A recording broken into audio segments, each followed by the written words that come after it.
Welcome to Be Inspired, the podcast that shines a light on bold dreamers, fearless creators, and those who dare to take the leap toward their passion. I'm your host, Francesca, and today's episode is for anyone standing at the crossroads of dreams and doubt, wondering if they should follow their heart. Joining me today is the amazing, fabulous artist, Kim Foster Yardley. Hey Kim, how you doing? Hey Francesca, thank you so much for inviting me to be inspired. You're so welcome. I'm so happy to have you here today. I'll tell our listeners just a little bit about yourself as an artist and a psychologist who's just been accepted into the prestigious School of Visual Arts to pursue her Master of Fine Arts. Your story, Kim's story, is proof that it's never too late to choose your passion. Kim is going to share how she made this life-changing decision and the obstacles that she's facing. And it's Kim's belief in what is possible is why we're having this conversation. If you're an aspiring artist or creative dreamer or making your passion your profession, someone facing a big decision and needing the courage to take the leap, or a supporter of the arts looking for ways to uplift and empower a talented artist, then this episode is for you. Today, we'll explore why it's never too late to follow your artistic calling and how psychology and art intersect in Kim's creative process, and the challenges and the financial realities of pursuing a Master of Fine Arts. And most importantly, how you can help Kim turn this opportunity into a reality. This episode is filled with inspiration, real talk, and actionable ways to support an artist chasing her dreams. Kim, congratulations, and tell us, how does it feel to be accepted into the School of Visual Arts of your dreams and what that moment felt like for you? Honestly, Francesca, it was completely surreal. I had taken a huge chance applying. I thought I'd taken a huge chance applying. I actually got into 3 schools and was able to choose. Yes. And I was over the moon. I felt like I was standing in front of a cliff and I was about to jump the cliff, but in an exhilarating way. Okay, and tell us what inspired you then to finally take this leap and to pursue your master's. I mean, at this point in your journey, because you've been a practicing artist for some time. Yes, I think it's been this quiet voice inside for so long, and I've with immigration and life, I kind of just put it aside, and tried to be practical and do the right thing. But then I came to a point last year where I was like, but what if what I need is actually important? And what if I focused instead on what was right for me, not what I thought is like the right thing to do? What would be different? And then I just suddenly opened up this longing. It felt like this longing that I needed to answer, and so I went for it. So it was that quiet voice that got louder. It 100%, like it was keeping me up at night. Right. Okay. Well, that's your calling. That is the calling for sure. So Absolutely. How has your background in psychology then influenced your art and the way you create? Well, it's so interesting because my focus in my art is very much figurative, so portraiture and bodies. And when I'm working as a psychologist, I'm sitting across from a face and a body all the time. So That's what I see day to day. So it's interesting. I didn't make that connection until quite recently. But I think also I'm very interested in emotion and capturing emotion, my own or the way people are feeling, and particularly how it can be contradictory. That it's not just like simple happiness or simple hardship, but that rather we have a mix of feelings. And I seem to want to capture that with my work. And so it does feel like my psychology has very much informed that. Okay, I understand. So you said figurative, portraiture, and then capturing the emotion. And you're talking about all sides of the emotion. Yes, exactly. Because like I feel like, as a Black person, I feel like there's a pressure to have a forced optimism sometimes. Okay, interesting. But I think in a way it's a survival mechanism. I'm not saying anything negative about it. I No, think of course. it's important. We need to be optimistic. But sometimes it's our painful emotions that can lead to our deepest healing and can actually create depth and an understanding of ourselves. And really, it's the painful emotions that build our grit. I love that. The painful emotions that build our grit. I love that. Okay. Totally, because it's being able to pursue what we believe in and what we love, despite how hardships and painful it can be at times, that actually leads to our resilience. Or that's what I've learned as a psychologist. Okay. So then tell us, what kind of work do you want to explore during your Master of Fine Arts when you're studying? I mean, are there specific themes or ideas you're excited to develop? Well, I want to not have too many preconceived ideas going in.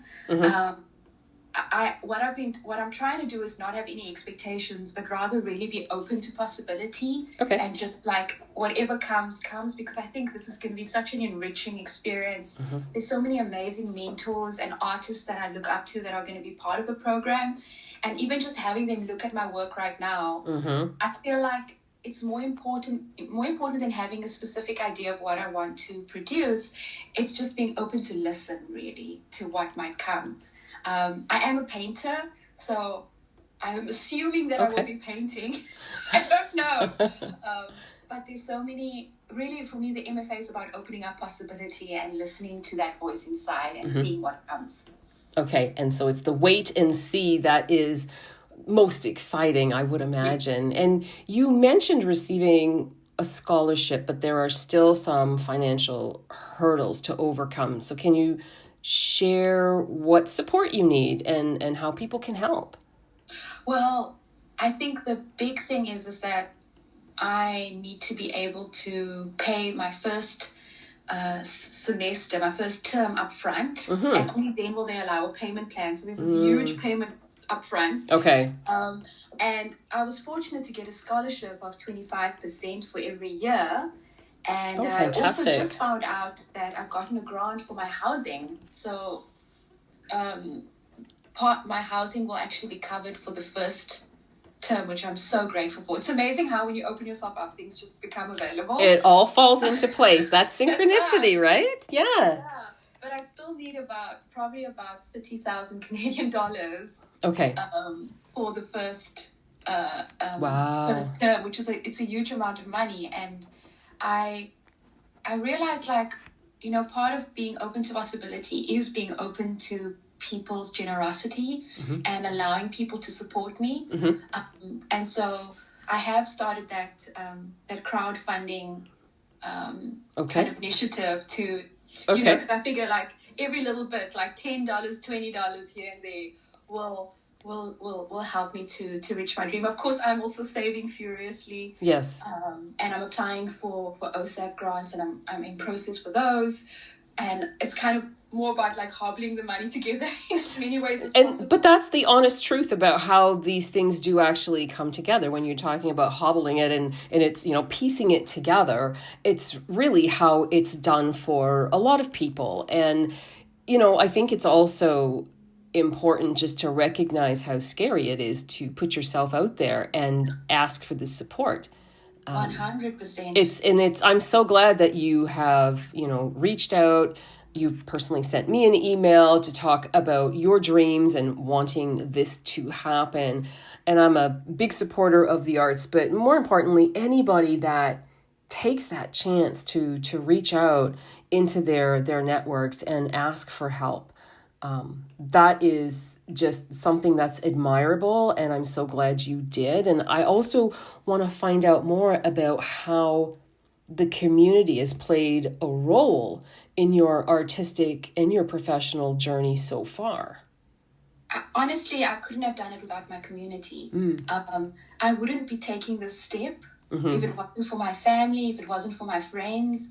Every time I've been so terrified every time I've sent out the GoFundMe invitation or let someone know that I got into art school. And then all I've gotten back is love. It's been encouragement. It's been acceptance. And every time someone donates, I literally feel like this rush of encouragement and support and love. And I'm like, that is wow. So inspiring. That is so inspiring. So then what advice would you give to someone who's actually hesitant to take that bold step towards their dreams, just given everything you've gone through and that you're going through right now as this is unfolding for you? I think my biggest piece of advice is do it even though you're afraid. Because that's what I'm doing. Even though I'm terrified, I'm equal parts terrified and excited. I still don't think I'm good enough, even though I've taken this bold step. But I also believe that my love for what I want to do, my calling is stronger than any kind of beliefs I have about myself. Or any fears that I have. And really the only time the fear is going to go away is if you act. Don't wait for the fear to go away before you act. That's my advice. Just do it and believe in the people around you. Let them support you. Believe in the love that they have for you and invest in the idea that love is way stronger than fear. I love that. Just to say invest in the idea that love is greater than the fear. And so your thoughts around this for anybody who's procrastinating, because many of us do, and we want to move beyond that, is to act, and more importantly, and maybe most important, is to believe. Absolutely. Okay. And when you don't believe, listen to the people around you, because they're telling you that you can do it. And so trust them. And looking ahead, Kim, what impact do you hope to make through your art, and how can people stay connected with you and your journey? Well, I think for me, doing this MFA is going to take me from being a good artist to an exceptional artist. I do believe it's going to deeply enrich my practice. And if anybody's interested in watching my journey, I am on Instagram at Kim Foster Yardley Studio. I also have my website, www.kimfosteryardley.com. I have this occasional newsletter that you can sign up for as well through my website. And I do post on Instagram, and you can DM me directly in Instagram. Fantastic. Thank you so much, Kim. And for anyone listening today who feels stuck or uncertain about taking a leap toward their dreams, here are some actionable steps to help you stay inspired and never give up. First, believe in yourself, even when the path isn't clear. Every great journey starts with a decision to say yes to your passion. Second, surround yourself with a community that uplifts and supports you. So your network, your mentors, even strangers who believe in your vision can make a world of difference. Third is to take small, consistent actions every day towards your goals, whether it's refining your craft, networking, or applying for opportunities. And fourth is to embrace setbacks as part of the process, because they will come up, and challenges will always be there, but they're just stepping stones leading to your success. And finally, never be afraid to ask for help. Just like Kim is doing, reach out, share your journey, and allow others to support you. You just might be surprised. And we can all take part in helping Kim make the impossible a reality. You can donate to her GoFundMe. Every contribution, big or small, it makes a difference. And if you can't donate, you can still support by sharing Kim's story with your network, amplifying her journey so she can reach those who can help. So let's connect the dots and open doors for her. Follow Kim's journey, engage with her work, and continue to show her that she has a community behind her. Kim, let's just go over again how people listening today can get in touch with you and where they can follow you. What are the top 2 places? It would be Instagram at Kim Foster Yardley Studio. Okay. And then the second place is my website, kimfosteryardley.com. Perfect. And I will link that into the podcast intro that I have online. And Kim's story is living proof that dreams are worth chasing. Even when the path seems uncertain, her journey reminds us that with passion and persistence and community support, everything is possible. Thanks for tuning in to Be Inspired. If you've enjoyed this episode, like, subscribe, and share this with someone who needs to hear Kim's story. Until next time, stay inspired, keep believing, and never stop chasing your dreams.